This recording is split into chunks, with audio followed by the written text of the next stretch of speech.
रुझान जो बता रहे हैं वो ये बता रहे हैं कि 3 सीटों पर बीजेपी लीड करती नजर आ रही है और 2 पर टीएमसी। ये देखिए आपके सामने रुझान, जैसा हमने आपसे कहा था, जो वादा किया था कि सबसे पहले रुझान हम आप तक पहुंचाएंगे। ये आपको बता दें, पोस्टल बैलेट की गिनती अभी शुरू हुई है ठीक 8 बजे से।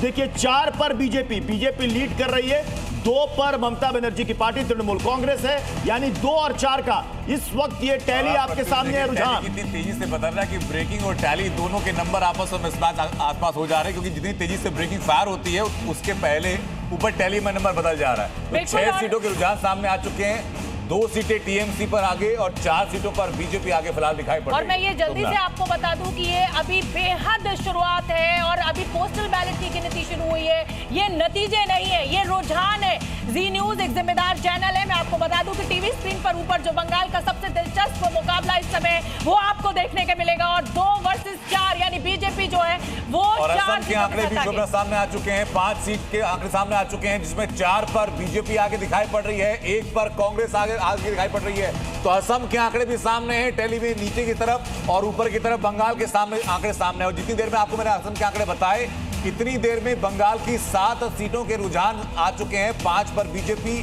3 पर टीएमसी, नीचे टैली पर आप आइए तो असम की 5 सीटें, 4 पर बीजेपी, 1 पर कांग्रेस। अब केरलम का इंतजार है, तमिलनाडु का इंतजार है, पुडुचेरी का इंतजार है। और देखिए केरलम में भी 2 सीटों के नतीजे आ चुके हैं। एलडीएफ यूडीएफ 1 सीट पर आगे एलडीएफ और 1 सीट पर आगे यूडीएफ। ये रुझान है, ये रुझान अब धीरे धीरे गुजरते वक्त के साथ में नतीजों में तब्दील होने शुरू होंगे। लेकिन इस समय की बड़ी खबर ये है कि ठीक 4 मिनट बाद यानी लगभग 3:30, क्योंकि घड़ी की सुई जो है बड़ी तेजी से आगे बढ़ रही है। जब तक मैं बोल रही हूँ उतने में 3 मिनट हो जाएगा।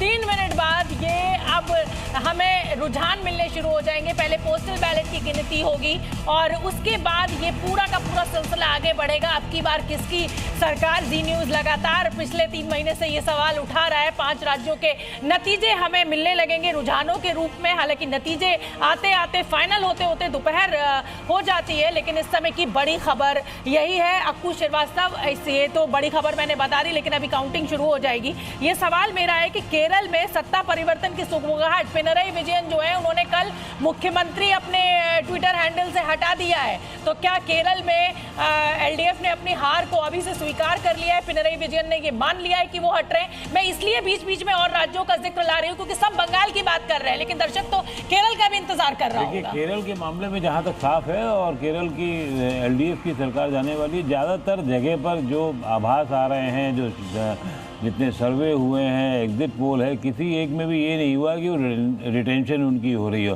तो इसलिए उनको भी ऐसा आभास हो गया होगा कि जा रहे हैं। लेकिन अब सवाल ये है कि कांग्रेस किसको मुख्यमंत्री बनाएगी? क्या केसी गोपाल का नाम, वेणुगोपाल आगे आएंगे जो बहुत आगे चल रहे थे अभी तक?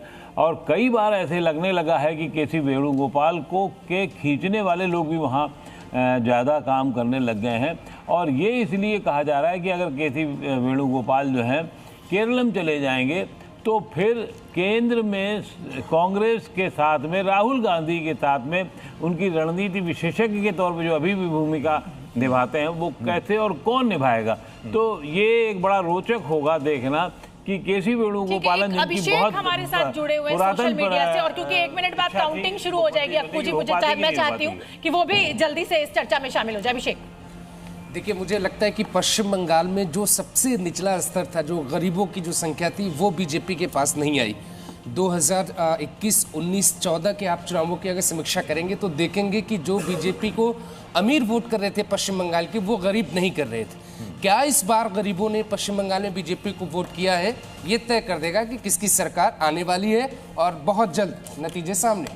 ठीक है अभिषेक, और जैसा कि शोभना ने कहा था कि बहुत तेजी के साथ वक्त गुजरना अब शुरू होगा। जैसे जैसे वोटों की गिनती होगी तो 1 मिनट के बाद वोटों की गिनती शुरू होगी, पोस्टल बैलेट्स खुलेंगे, उनकी काउंटिंग की जाएगी।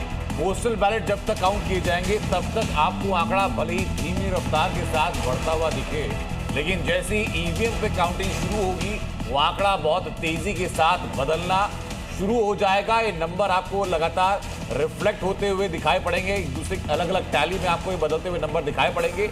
अब से कुछ सेकंड्स का वक्त बाकी है जब पहला पोस्टल बैलेट खोला जाएगा।